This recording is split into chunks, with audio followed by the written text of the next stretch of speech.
Something in the sun or the air.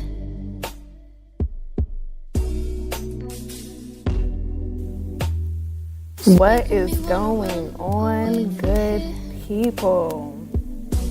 How y'all doing out there? You already know who it is. It's your girl Lola. And we are live tonight on what? Bras off. Go ahead and take them off, lady.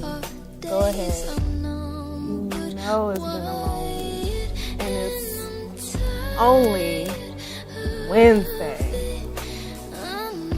But that's what we here for, people. We here to unwind. We here to chill and unravel. That's right. Listen to my girl Sabrina. So what's going on tonight, y'all? How y'all doing? The topic of discussion for tonight, I want to talk about those pieces of advice that you never took. How this topic came to me, I was having a conversation at work the other day with some of my employees, and one of my young ladies in the office was asking us for advice on certain situations in her life, and I kept saying to her, you know, had I listened to these pieces of advice when I was your age, I feel like I would be a lot better off today than I am now. But anyway, so I reached out to my Facebook family and posted a little status about it to get, you know, you guys' feedback on it, because tonight I am putting the show in your hands. I want you to tell me those pieces of advice you never took that you want to share with everybody else to make sure that they heed that advice. All right. So first things first, I want to start with the very first person that responded, my boy Don. First thing he said was, don't wait till it's too late to chase whatever dream you want to chase. And you know, I completely agree with that. So many of us, we get caught up in the hustle and bustle of life that we never stop to ask ourselves a quick question of, is this really what I want to do, where I want to be? Is this really what the dream I had for my life is looking like? Is this what I had in mind? And so I really, me myself as well, wish I would have taken that advice, because especially a lot of us, when we're in college, we're studying something, or, you know, have in mind the person that we want to be, and we start pursuing that, and then somewhere along the line, somewhere along in time, we lose sight of that.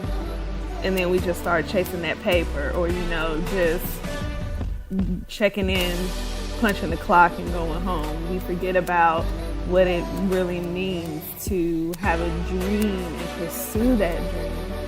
So I completely agree with Don on that one, you know. Make sure you are chasing those dreams and don't wait until it's too late to do that, okay? Another good piece of advice that I saw from you guys, my guy Edward, he said, don't do it. And it's kind of an inside joke between me and him. My dear friend, he's going through some things right now. And I had a conversation with him, a couple of close friends with him as well, had a conversation with him some years ago about a decision that he was trying to make in his life. And we kept saying, don't do it. And I'm sure there's been times in your life when you asked for people advice on something or someone, and they hit you with the don't do it. Did you listen? I'm sure you didn't, because if you did, it wouldn't be that one piece of advice that you never took. But most of the time, when someone has been in your situation and someone sees where it can go or how problematic that situation can become, they're telling you don't do it for a very specific reason. And usually when someone says it to you, I challenge myself and I challenge other people to dig a little bit deeper into as to why they're telling you to not do something. You know, if you think, oh, you're just a hater, you just don't want to see me succeed. No, 9 times out of 10, they've been there, done that, and they don't want to see you go through the same thing. So yes, don't do it. Most of the time, there's a reason why. So don't do it. Drugs, don't do it. It will ruin your whole life, you know. If there's a hater in your life and you're thinking about maybe, just maybe, not listening to them because honestly, sometimes your enemies can be, they're just a friend in disguise. You don't know that, you know. Sometimes they don't get you, and sometimes when someone is telling you to not do something, you feel like they are being a hater, but they might be trying to look out for you. All right, so moving along to the next piece of advice, my friend Alex said, stay a child. And his comment to his own piece of advice that he didn't take was, because I'm tired of bills. Look, Alex, I'm sure every adult out here can relate to that one, okay? Me, myself included, every day I feel like there's a bill that needs to be paid. Am I the only one who plays the whole game of what bill is not going to get paid this month? I mean, let's just be real, you know, it gets overwhelming. It really does. And I wish when I graduated from college, I would have went back home for a little bit and just tried to slow down my life and really enjoy still being an adolescent somewhat. You know, we were adults then when you first get out of school, but we're always in such a rush to grow up that we don't ever really just kind of slow down and enjoy what we have going on in the moment. You know, that could have been your time to travel, your time to spoil yourself. It's we get so caught up in trying to rush into adulthood that we don't really enjoy our adolescence. And I know I wish I would have taken that time to build my money instead of just living paycheck to paycheck, blowing it on makeup and, you know, material things. I should have put a savings account aside and then saved up for an apartment, saved up for those bills that I was going to have to pay.